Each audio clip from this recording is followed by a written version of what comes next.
eu dei uma capacitação essa semana e eu falei para os professores que eu não tinha uma técnica para ensinar, eu não tinha um método para ensinar, eu tinha um convite para fazer. Fiz uma palestra na APAE de Santa Vitória e uma professora fez a seguinte pergunta: nossa, foi muito bom tudo que vocês falaram, mas eu queria saber de você. Estava eu e meu primo, né, esse meu primo que é autista, que na época, né, ele, da infância dele, ele recebeu o diagnóstico de retardo mental, né, que era o diagnóstico da época, né, que é o de deficiência intelectual. E aí ela perguntou, o que vocês gostariam? A pergunta, e a partir dessa pergunta dela é que eu comecei a fazer, que eu mudei as minhas estratégias de capacitação. E aí vai muito ao encontro do que a Maria Júlia fala no livro dela. E ela perguntou, o que vocês gostariam que os professores soubessem na época de vocês que teria feito a diferença? Né? Porque eu me considerei burra, uma pessoa burra, eu tinha muita dificuldade de aprendizagem, então eu tinha certeza que eu era burra, e eu só descobri que eu não era burra na faculdade, né? Que eu tinha um jeito diferente de aprender. E aí, eu mudei agora de casa, e fazendo a mudança, eu encontrei um caderno da terceira série, e tinha um ditado, tudo corrigido o caderno da minha irmã era assim, você é uma fofa, te adoro, você é linda. Aí eu fui ver meu caderno, né? Meu caderno todo rabiscado, todo corrigido. Sua ortografia está péssima, você precisa ler mais, precisa se esforçar mais. Caramba! É óbvio que eu não queria não me esforçar, né? Então, eu sou uma pessoa com dislexia, tenho o déficit de atenção, predominantemente desatento, e hoje, assim, a dislexia, o meu diagnóstico foi antes de autismo, foi aos 37 anos, o de autismo aos 38. Então, quando aquela professora da APAE me perguntou, o que você gostaria que os professores soubessem que teria feito a diferença lá, que é o que a Maria Júlia escreve no livro dela, né? Se interesse pelo aluno, acredite nele. E não é porque eu não tirei uma nota boa, não foi porque a minha ortografia não saiu boa, que eu não me esforcei. Valide o meu esforço, no meu tempo. Porque a criança crescer com a autoestima baixa, a autoconfiança baixa, ela vai ser um adolescente com uma saúde mental prejudicada e um adulto também. Então, isso que o Tramonte traz, é disso que a gente está falando de políticas públicas, e que os pais entendam que políticas públicas envolvem infância, adolescência, o início da vida adulta e a vida profissional, né? Porque senão a gente não consegue ter autonomia e independência. E um autista nível 1 de suporte, ele pode ter comprometimentos na sua saúde mental e física, porque é tudo uma coisa só, e ir para nível 2 e ir para nível 3. E ele pode estar em nível 3 hoje e ir para nível 1. Então, a gente tem que sensibilizar em relação a isso. Eu já estive em nível 2. Hoje eu tenho pacientes que estão em nível 3, já foi nível 1, e a gente luta para que recupere tudo isso, né? Então, sempre é muito bom estar num evento desse aqui para compartilhar informação, levar informação, esclarecimento e sensibilização. Gabi, eu quero falar rapidinho uma coisa. Vocês viram assim, quem me conhece viu que eu fiquei calada hoje, que eu não interrompi, né? Eu estou fazendo, que eu não atrapalhei, que eu escolhi um mediador, porque eu falei para a Gabi, eu tenho N, né? N características de autista, e eu já sei que eu sou autista. Na verdade, eu sei que eu sou, e o Tramonte também sabe, todo mundo sabe, e, na verdade, é muito complicado quando você ainda não tem um laudo verdadeiro mesmo, assim.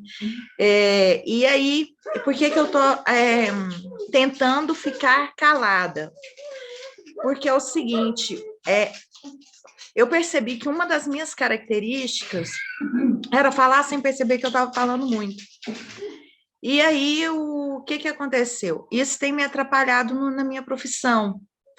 Não saber ouvir e falar, porque meu cérebro ele trabalha muito depressa, muito rápido, e eu vou falando, aquilo que meu cérebro está processando. Isso acaba me atrapalhando profissionalmente, né? Então, eu tenho feito esse exercício de tentar ouvir mais, aprender mais, do que falar tanto. E, por um outro lado, por que eu tenho feito isso? Porque quando você diz, por exemplo, eu acho que foi o Weber, teve mais, acho que foi o Pedro também que falou, eu tive outras pessoas aí que falaram. Quando você chega para uma pessoa, por exemplo, eu estava num jantar, num grupo, nossa, é um grupo de mulheres políticas. Nossa, existe autistas, professores, médicos, tem isso, tem aquilo. Você conhece algum? Eu falei, eu conheço, eu. E quando eu falei isso, elas tiveram outro olhar para mim a partir daquele momento. Aí eu pensei, no dia que eu tiver um diagnóstico, como é que vai ser minha vida aqui nesse lugar, né? E aquilo me tocou profundamente. Aí eu falei assim, mas o que elas esperam de mim? Que eu não fale tanto, que eu ouça mais. Eu sei que, no fundo, elas admiram, todos que conhecem um autista admiram, porque realmente, sobre o que a gente fala com conhecimento. Mas, com certeza, é isso que o Lúcio colocou, que o Pedro colocou, que a Gabi colocou, a Lívia, todo mundo aqui. É realmente uma barreira que a gente vai ter que enfrentar, né? Porque a partir daquele momento que eu falei numa mesa grande ali, o tratamento mudou comigo. Mudou. Tinha uma lá até que queria fazer uma live comigo, nunca mais me procurou. Não falou mais nada. Então, eu acho que eles ainda acreditam, por aí, que o autista seja aquele ser que a Gabi colocou aqui com a palavra, né? Meio estranho. E, na verdade, a gente não tem nada de estranho, né? Nós somos seres extremamente inteligentes. Quanta coisa que nós aprendemos, né? Quantas pessoas com posicionamentos diferentes e riquíssimos. E que a gente precisa ser respeitado. Então, só para terminar, queria dizer isso, que eu estou, assim, cada dia mais me observando as minhas características, observando aquilo que é criticado, aquilo que as pessoas criticam em mim. Estou anotando essas críticas todas e tentando me adequar. Porque eu sei que daí para frente, né, não vai ser tão fácil. Mas, gente, quero agradecer profundamente a presença de todos, dizer que o autismo, na verdade, os autistas trazem grande descoberta para o mundo, e que é um cérebro completamente inteligente, pensante. E, da mesma forma, eu vou dizer, a gente também é um pouco preconceituoso, porque quando a gente vê uma pessoa que não é autista, a gente pensa, nossa, como é que burro, hein? Às vezes a gente pensa, nossa, mas demorou para chegar a esse consenso, parece que é meio burro, né? Às vezes eu tenho, assim, sem querer ser preconceituoso, às vezes eu penso, nossa, mas que cérebro lento, né? Que pessoa lenta, parece que está faltando alguma coisa. Então, quer dizer que pode existir uma Larissa autista aí também, meio capacitista com quem não é autista. Eu falo, nossa, pensa devagar, vai chegar à conclusão quando? Né? Até quando que eles vão pensar assim? Por que está andando tão devagar assim? Né? Por que já não resume logo isso daí e fala logo?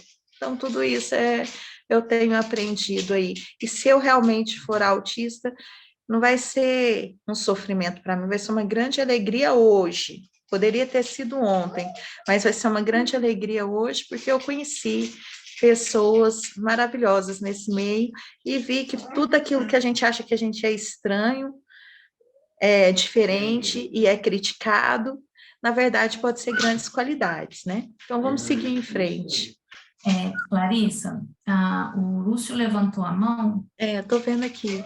Eu vou deixar ele falar um pouquinho, mas só pontuando isso daí que você passou, por isso que o trabalho com autista adulto é fortalecer o eu autêntico, a autoestima e a autoconfiança, porque quando alguém deixa de te procurar porque ficou sabendo que você é autista, isso é problema terapêutico daquela pessoa, não inadequação sua. Então, o inadequado, quem tem que ficar em casa e etc., é aquela pessoa. E o autista, quando ele está empoderado, não que aquilo não fira, mas aquilo não leva para um lugar de descompensação e vulnerabilidade. De entristecimento, sim, mas de entender que aquilo é problema terapêutico do outro. Tá? Mas eu fico muito feliz de ouvir você fazer reflexões, né? Porque, na verdade, você está num processo de ir se autoaceitando nisso, ó, né? Um autista em negação, em processo de autoaceitação, e muitas vezes a gente vai atrás do diagnóstico quando muita coisa já está resolvida dentro da gente, tá? Mas a exclusão, ela é real. Fala, Lúcio, aí a gente vai encerrar depois, gente. Rapidinho, para acrescentar algo para a Larissa, nesse sentido, quando eu assim que fechou o diagnóstico, né, eu aguardei um pouquinho. A conversa que tive com o psiquiatra foi uma conversa muito longa. Ele explicou todas as questões que estavam envolvidas, segundo a interpretação dele. E eu, dentro de mim, eu comecei a sentir uma coisa assim. Eu vou estar mentindo. Eu não posso ficar com isso para mim. Eu não posso ficar com isso para mim. A primeira coisa, eu fui no Instagram e me deu um status lá, na bio, eu coloquei. Eu não esperava, não tinha ideia da repercussão, né? Entre aspas, eu sou uma pessoa pública, eu fui um dos fundadores da ABEPS, Associação Brasileira de Prevenção do Suicídio, Estudos de Prevenção do Suicídio, conhecido nacionalmente como um dos poucos profissionais que trabalham, né? Meu primeiro hiperfoco depois da psicologia, assim, dentro da psicologia de prevenção do suicídio. Então, eu falei muito sobre isso, primeiro profissional aqui no Pernambuco a falar abertamente sobre suicídio, numa época que não se falava sobre isso.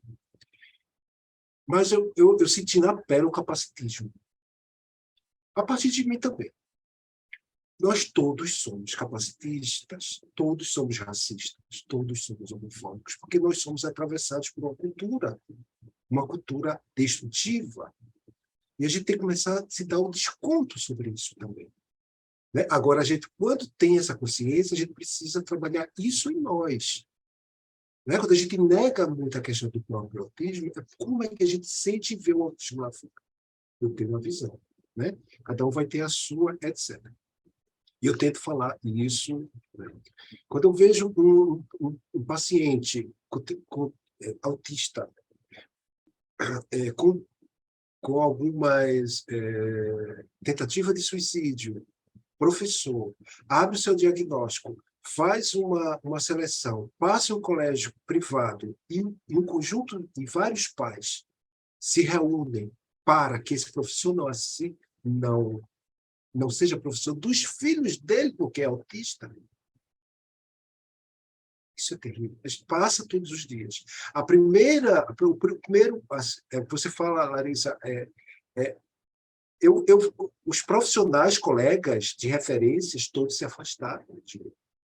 Lives que eu tinha programadas, que não sei o que, etc, etc, etc, desapareceram do nada. Né? Mas eu entendo. Eu escutei uma vez, eu sempre vejo a Gabi, ela coloca, de vez em quando Gabi fala, Gabi, a pessoa, né? Aí uma vez a Gabi, ela fez uma live surpresa, acho que foi isso. Aí quando eu vi a notificação, de vou assistir, Acho que essa live, terminei o atendimento, peguei pela metade. Uma coisa que me deu força para me sustentar nisso, falar. E hoje eu falo com muita tranquilidade. Vai embora paciente, fique cheio de paciente, os colegas, enfim, isso não me interessa. Eu acho que eu comungo dessa ideia da Gabi. Vá trabalhar na sua análise, na sua terapia, isso não é problema meu, não. Eu estou tentando me resolver. Você precisa se resolver. Não é? A Gabi falou uma coisa que isso eu pensei muito, né? Tem essa coisa, essa mística do terapeuta não falar sobre si e etc., para me influenciar. Isso é muito psicanalista, né? Influenciar os seus analisandos, etc. A Gabi falou uma coisa. Uma vez fizeram uma crítica, mais ou menos assim, ela falou. Mas eu vejo, quando eu falo sobre autismo, como eu falo sobre o autismo, eu vejo como pedagógico. Pedagógico. Eu não vejo como essa questão ali. Ela falou, e eu guardei isso para mim. É pedagógico, gente. A gente só combate racismo falando sobre racismo. Entendendo? A gente só combate capacitismo falando sobre capacitismo. A gente precisa levar, e hoje eu entendo cada vez mais, né? E o autismo, nós todos, cada um com suas diferentes, uns com dupla excepcionalidade, outros com tripla, outros que não têm, outros, todos nós somos muito diferentes. Isso, a gente tem muito a acrescentar à sociedade. Muito a acrescentar. Né? Se a gente pegar cada um, se for explorar ali, o que não fala, o que não se comunica diferente, a gente precisa começar a entender isso. Né? Porque comunicação não é apenas linguagem verbal, a comunicação é escrita, a comunicação é por sinais, a comunicação é por gestos, por expressão. É complexa e grande. Mas a gente precisa ter esse olhar também para a gente, desse discurso, porque a gente carrega tantos anos como se fosse uma doença, um transtorno. A própria palavra transtorno, ela é terrível. Né? Transtorno vem de desequilíbrio. Eu não me sinto uma pessoa desequilibrada. No meu primeiro laudo, a terapeuta colocou lá, assim, em alguns momentos da vida houve momentos de alguma coisa psicótica. Eu falei assim, gente, eu não fui psicótica. Eu mudei de casa, hoje eu entendo, eu fiquei tão mal com a mudança de casa, que eu fiquei tão angustiado que eu comecei dentro de casa, eu via coisa mesmo, mas eu estava tão angustiado ali, mas isso não é alucinação? Eu digo, não é alucinação, porque eu não vi, era um medo, pânico pela mudança, eu sozinho numa casa nova. Eu morei alguns anos sozinho. Tá? E aí até os fenômenos, os profissionais, eu digo, você vai precisar mudar, porque senão, até se caso eu vá precisar lá de algum tipo de medicação, ele vai se influenciar na medicação. Eu não tenho uma estrutura psicótica, eu acredito que não. Porque muitos anos o que aconteceu? O autismo era visto dentro de uma estrutura psicótica, de psicose. Né? Enfim, assim, só eu levantei isso para te dar, Larissa, você é uma referência, eu gosto muito. Política, nós fazemos política o tempo todo. Aqui a gente está fazendo política. Aqui a gente está fazendo política. A gente está sistematizando a política partidária e política. Mas aqui é política. É política. Nós somos seres políticos. Não adianta. Não é? Quando a gente vai aí muda um pouco, quando a gente vai e se filia a um partido e se candidata, aí vira uma política partidária, etc, etc. Mas aqui é política. E é muito bacana ter mulheres dentro da política. Tem a Gabi como... Né? A fala de Gabi é totalmente política, se você analisar. É totalmente política. Né? Bom, gente, é isso. Se deixar, eu vou falar demais também, né? Tem essa coisa, né? Me empolgo, a hiperfoco é uma coisa boa, mas também, se a gente tomar cuidado, a gente vai... Eu vou trazer Obrigado, a Gabi para a política. Não, eu sou eu sou dos bastidores, né?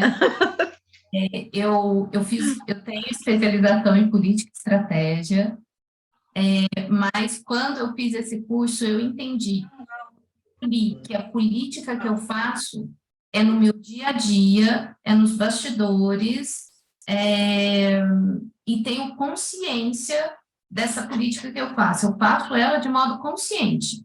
Eu não sou, até porque se eu sair da minha bolha aqui, eu vou de nível 2 para nível 3 e me deixa na minha bolha ser psicóloga, minha política do dia a dia, porque senão, né? Gente, é tão rico o encontro desse, um debate desse, a gente adorei ouvir a Olivia falando, ficaria horas ouvindo a Olivia falando, conhecer mais a história do Pedro, e provavelmente a história de outras famílias aqui. Quando a gente... Eu não quis falar, não. Falou. O Weber falou, né, quando a gente vem para eventos que tem outros autistas, a gente se sente tão atraído porque é a estrutura autista conversando com outra estrutura autista. E quando o Lúcio fala, eu não sou uma estrutura psicótica, existe a estrutura psicótica e está tudo bem, e a gente tem que tomar cuidado também para não ser capacitado com a estrutura psicótica. E nós temos uma estrutura autista, nós não somos um transtorno, nós somos uma condição. Existe a estrutura que é disléxica, existe a estrutura que é típica, e eu até questiono o que é que se determinou ser típico, se não são pessoas que na verdade foram enquadradas, né, mas que de tipicidade não tem nada. Então, são estruturas. E o fato de a gente estar conversando aqui é no sentido de abrir. E aí, o que eu tenho aprendido a gente precisa falar fora da bolha. A gente fala de autistas para autistas, de autistas para família de autistas, e assim vai. A gente tem que falar fora da bolha. Para pessoas que não escutam, que não sabem, que nunca ouviram, que não têm a menor ideia do que é o autismo. Porque o autismo é uma bolha, e a gente acha que todo mundo sabe do que se trata, e não é. Não é. E a gente precisa criar mecanismos de falar fora da bolha, né? Obrigada pelo convite de vir mediar aqui, vir num papel diferente. Fiquei nervosa pra caramba, fiz anotações, fiz mapinhas, que me tirou do meu lugar, que eu conheço. Mas foi uma experiência gostosa aqui. Então, obrigada mais uma vez por tudo. A gente está junto aí nessa luta.